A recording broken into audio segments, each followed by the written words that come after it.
মার্কিন president Donald ট্রাম্পের মেম কয়েনে বিনিয়োগ করে চরম লোকসানে প্রায় 10 লাখ ভক্ত সাধারণ মানুষ। ট্রাম্পের অনুসারীদের সম্মিলিত লোকসানের পরিমাণ দাঁড়িয়েছে প্রায় $381 কোটি।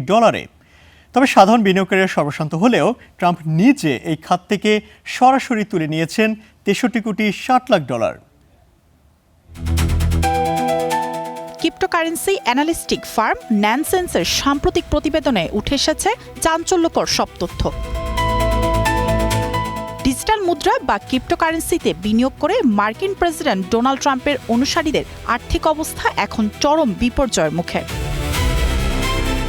চলতি বছরে জুন মাসের শেষ পর্যন্ত যারা প্রেসিডেন্ট ট্রাম্পের মেম কয়েন কিনেছিলেন তাদের মধ্যে প্রায় 10 লাখ মানুষ এখন ব্যাপকভাবে লোকসানে। সাধারণ বিনিয়োগকারীরা যখন সর্বশান্ত হচ্ছেন তখন ট্রাম্প নিজে এই খাত থেকে শত শত মিলিয়ন ডলার তুলে নিয়েছেন।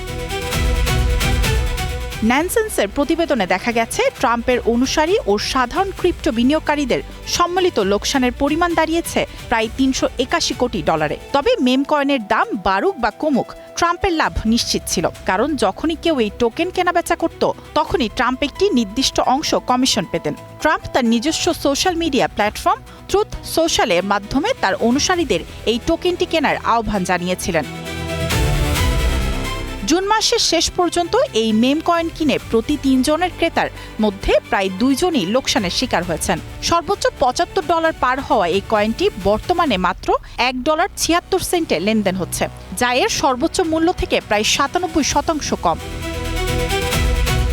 এই ক্রিপ্টো জুয়া থেকে ট্রাম্প নিজে সরাসরি তুলে নিয়েছেন $63.60 কোটি।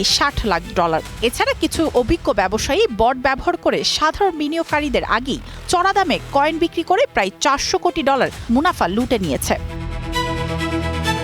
তবে হোয়াইট হাউস এই দাবি সরাসরি প্রত্যাখ্যান করেছে। আর আইনি বিশেষজ্ঞরা বলছেন, সমর্থকদের বড়লোক হওয়ার স্বপ্ন দেখিয়ে ট্রাম্প নিজে কোটি কোটি ডলার হাতিয়ে নিয়েছেন, যার ফলে ভবিষ্যতে তিনি বড় ধরনের ক্লাস অ্যাকশন বা যৌথ মামলার মুখোমুখি হতে পারেন। মায়েশিকা রহমান, স্টার নিউজ।